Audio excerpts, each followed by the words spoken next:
Hi everyone, welcome back to my channel. If you're new here, my name is Lynn. If not, welcome back. For today's video, we're talking about big leaf Hoya recommendations. If that sounds exciting to you, keep on watching. So I'm trying not to feature things I've recently featured, but if I've recently featured these, forgive me, but I don't think so. Just because I just filmed a really long video for the 2K giveaway. And in that video, I featured a ton of Hoyas. I'm trying to show you Hoyas that I haven't shown you recently. So for today's video, we have 6 different Hoyas, 6 different examples of a bigger leaf Hoya. And if you're looking for a big leaf Hoya, I hope this video inspires you somehow. Without further ado, and no ranking whatsoever, it's just whatever is in front of me. Let's get started. The first one I have here is the Hoya species Kalimantan. As you can see, the leaves are very big. They're the size, or rather the length of my face. This is a very, very big leaf Hoya species, and I highly recommend. It's ancient crusty looking, it is veiny, it is very long, it's very big, it grows really well. Some recommendations when it comes to care, I do highly recommend giving this Hoya a trellis. Giving it a trellis will really help to push out these leaves. So the stems are super duper thin and these leaves are very heavy. If you don't give it a trellis, it's gonna drag. The moment you start giving it a trellis, you will 100% encourage a ton of growth. So I have 6 different leaves that are getting ready to leaf out right now. This, however, is a Hoya that tends to abort its growth if there aren't enough light, or if you let it dry out too much, it will abort its baby leaves and new vines.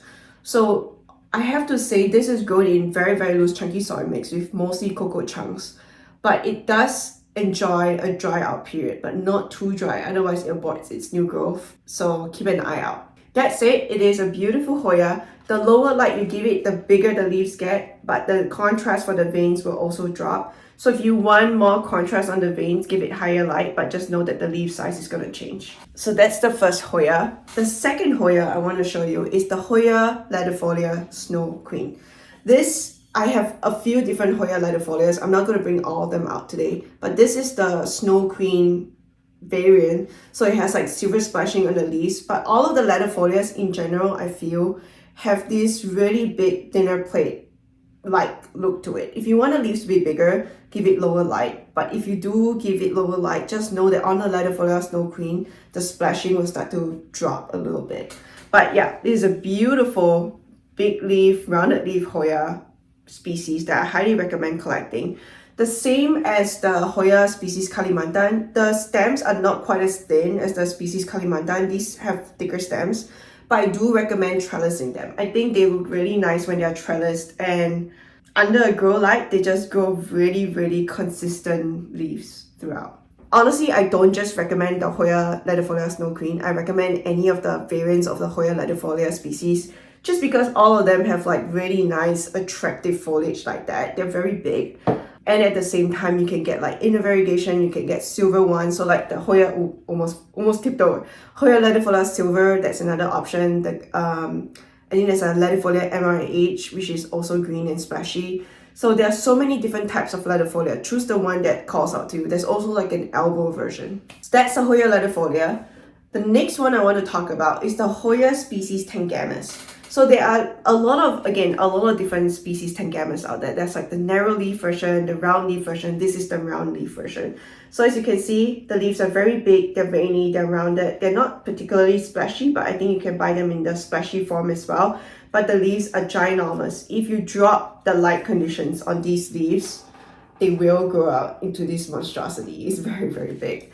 And look at this one. Also very, very big. But as you can see, the moment you drop the light on these Hoyas, the leaves get really, really big and juicy looking, but the veination also starts to drop in contrast.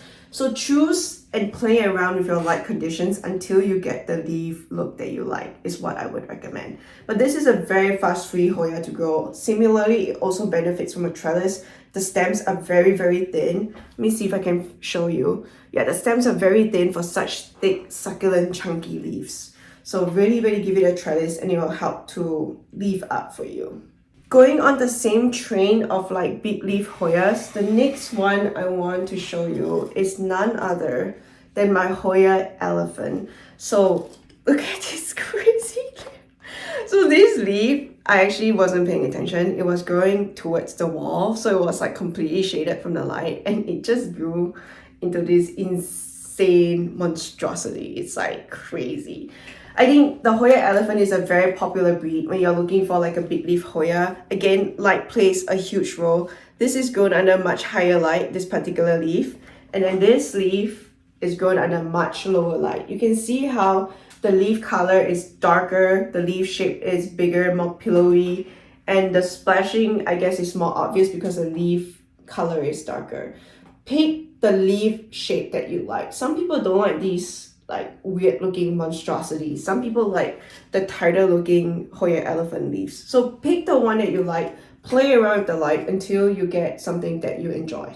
Similarly to all of the other big leaf Hoyas I've shown you so far, these also have really tiny stems, and they really do benefit from being trellised before they leaf up. You can definitely grow them trailing, but they're gonna have like a long vine between those leaves. But yeah, this is the next recommendation, is the Hoya elephant. I'm gonna save the best for last and move on to the next recommendation. My next recommendation is the Hoya Fabaceae Splash. This is the Hoya Fabaceae Splash, and you might be like, that's not a big leaf Hoya. It is, because look at those leaves. They might not be rounded, but they are very long.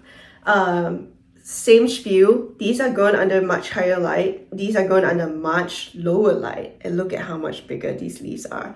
Same thing, if you grow it under much lower light, the splashing might be affected. The veination might not be as obvious, but personally, I do enjoy these dark, glossy, pillowy leaves more than I do like a very splashy, veiny leaf. So this is what I go for, but you can customize the look of your plant according to how much light you want to give it. But I do highly recommend the Hoya Fabaceae Splash. There's also a silver version. It grows at tectonic speeds. It's very slow, very different from the green one. If you're looking for a rewarding Hoya to grow, I highly recommend the green one. If you're looking for like a slower, more silvery Hoya to grow, then go get the Fabaceae silver, but this one I like a lot more. Same spiel, the stems, extremely thin, very thin stems for such big heavy leaves. They are very thick and chunky, so definitely give it a trellis, and the moment you trellis it, it will encourage a lot of growth. The very last Hoya that I want to showcase is the Hoya Lois Andrewsiana, and this is a beast. This is the Hoya Lois Andrewsiana. Look at that. Need I say more? I feel like this is the original dinner plate. Like, look at that leaf. Is the size of my face. No, it's bigger than the size of my face. This is an incredible Hoya species to grow. It is beautiful. It is very big leaf. The leaves are extremely, oh my god, this pot is so heavy. Extremely thick, extremely chunky, unbendy type dinner plate leaves. These are beautiful. I highly recommend growing the Hoya Lois Andrewsiana. I'm not gonna lie to you. The bigger the Hoya leaf is, usually the slower they grow, and this is a pretty slow growing Hoya. The stems are extremely chunky. They're very thick stems. Like, in fact, to prop this Hoya, you need like a heavier duty pair of trimming scissors than like the regular ones, because these stems are woody. They are also very hard to trellis because the stems are not very flexible, and you can definitely grow this trailing. I've seen people grow this trailing. It's just that it's gonna take up a lot of space, like at least 2 meters of space, or like at least 6 feet of space if you're like trailing it all the way to the ground.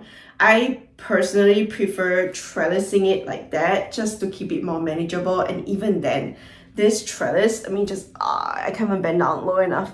This trellis is 3 feet tall, or like about a meter tall. It's just a very big plant, a very big trellis. So if you're looking for a big Hoya to fill up a space in your home, I cannot recommend the Hoya Elephant and the Hoya Lois Andrewsiana enough. They will take up a lot of space, and I do think they look very architectural when you like trellis it to like a trellis like that. Like, wow, look at that. Okay, I set down the plant because it was getting very heavy, but that plant is growing in a full loose chunky soil mix. I think all of these plants are growing in loose chunky soil mix, except for the latifolia. The latifolia is grown in full cocoa chunks.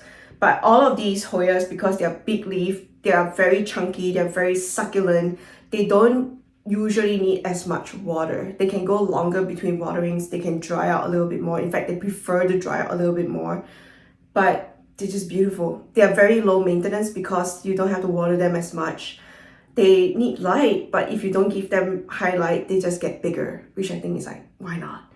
And they all do need a trellis, I feel. All of them do benefit from a trellis, but if you don't want to trellis them, they can grow out, but I do recommend a trellis.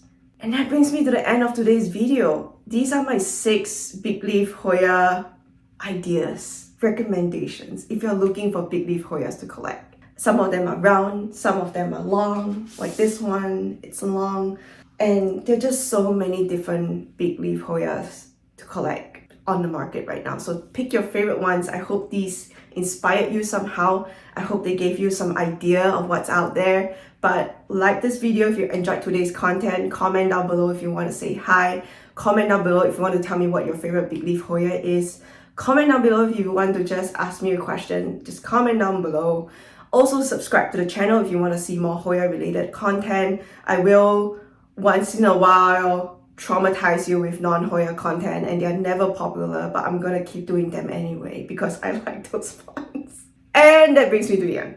Have a wonderful day. Thank you for your attention as always. Bye.